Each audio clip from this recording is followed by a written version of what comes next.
The Dodge Demon needed a dedicated drag tire, a trans brake, and a custom ECU mode just to hit 2.3 seconds to 60. It's a drag strip special, wearing a license plate. Germany never built a car like that on purpose. Germany builds road cars that happen to embarrass drag cars on the Autobahn, on the Nürburgring, and occasionally by accident. In showrooms. These 7 didn't need a launch button. Here's what actually happened. Number 7. 1987 Rough CTR Yellowbird. Rough isn't Porsche. It's a tiny shop in Pfaffenhausen that buys 911s and rebuilds them so thoroughly that Germany classifies Rough as its own manufacturer, not a tuner. The CTR started life as a Carrera 3.2, not even the turbo model, because it was lighter. Rough bored the flat 6 to 3.4 liters, fitted twin turbochargers, swapped doors and engine cover for aluminum, and built its own 5-speed gearbox, because the stock one couldn't take the torque. Officially, 463 horsepower. Rough's own founder later admitted that number was the lowest dyno reading they got out of the test fleet. Most CTRs were closer to 500. In 1987, Road and Track took it to Volkswagen's Bank Test Oval in Germany for a World's Fastest Cars shootout against the Porsche 959, Ferrari Testarossa, and Lamborghini Countach. The Yellowbird won.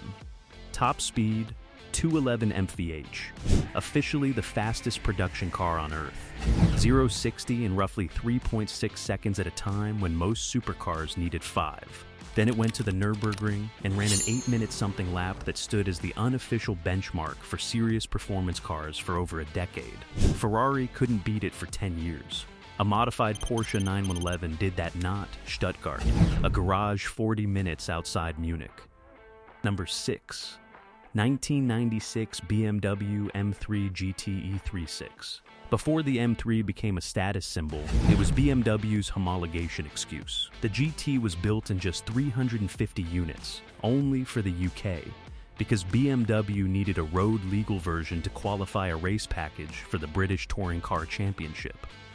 The catch.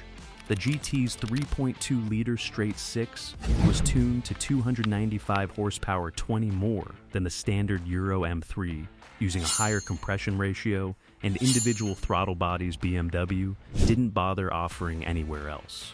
It got a track-tuned suspension, a limited slip diff as standard, and a 6-speed manual when most M3s were still on 5 gears. It wasn't about a number on a spec sheet. It was BMW building the minimum legal quantity of the maximum possible car, purely so their race department could go win a touring car title. The road car was the loophole. That's a very German way to cheat, make it completely legal. Number 5. 2002 BMW M5 E39. This is the car BMW enthusiasts will tell you is the best M5 ever built, and the numbers back the sentimentality up. A 4.9-liter naturally aspirated V8, no turbos, no hybrid assist, just 394 horsepower, routed through a 6-speed manual to the rear wheels. In a sedan that still had 4 doors and a trunk that fit golf clubs. Independently tested 0-60 times landed around 4.7 seconds, with the quarter mile in the low 13 supercar numbers for 1998, out of a car BMW sold as a family sedan with a manual gearbox and zero pretense. What made it dangerous wasn't the spec sheet. It was that nothing about the M5 looked fast. Plain steel wheels were available. The exhaust note was subtle until you opened the throttle. Lawyers and accountants drove these to work and quietly embarrassed sports cars at stoplights. No spoiler, no badge bigger than the rest of the car, just a V8 nobody saw coming. Number 4. 1991 Mercedes-Benz 300e AMG Hammer. AMG wasn't owned by Mercedes, yet it was an independent tuning shop. And the Hammer was their statement that a 4-door Mercedes sedan could out-accelerate a Ferrari Testarossa. They pulled the 5.0-liter V8 out of the Mercedes 500 SL, bored and stroked it to 6.0 liters, and stuffed it into a 300e body that looked, from the outside, exactly like the one your dentist drove. Output, 375 horsepower, in a car that weighed under 3,500 lbs and looked like nothing.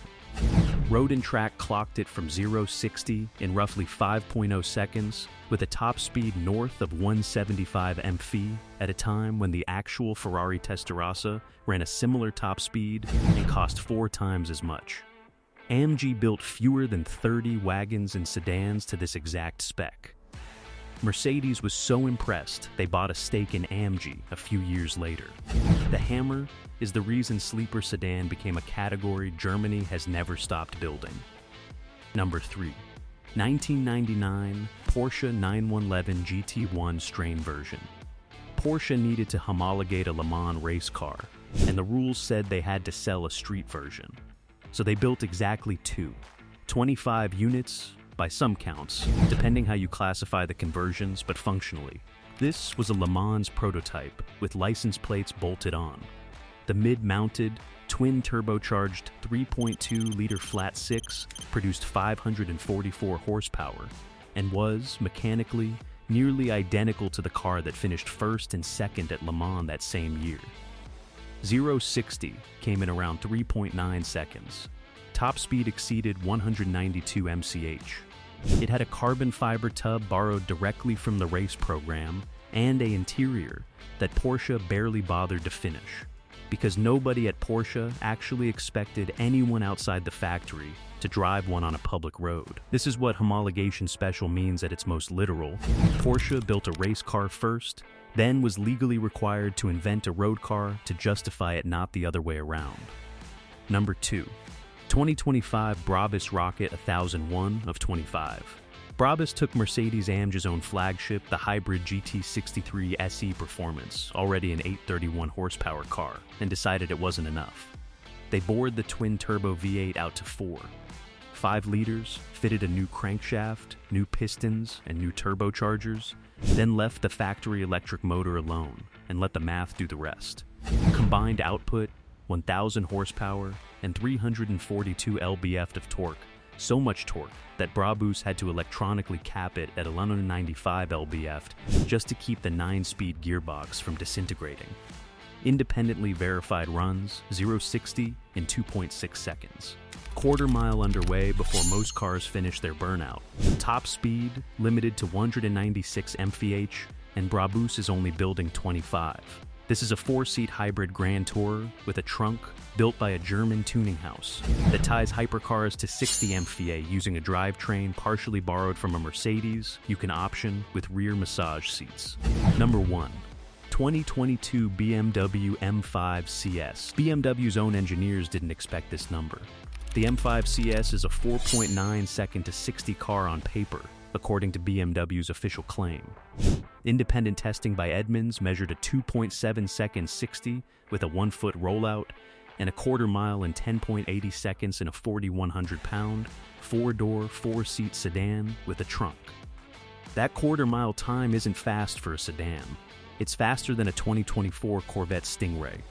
It's in the neighborhood of an Audi R8 V10 Performance, a mid-engine supercar with 2 seats and no back doors. BMW built the Cs by stripping weight, tightening the suspension, and pushing the twin-turbo 4.4-liter V8 to 627 horsepower, the most powerful M5 BMW had built at the time.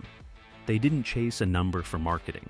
The factory claim was conservative enough that independent testers beat it by 2 full seconds.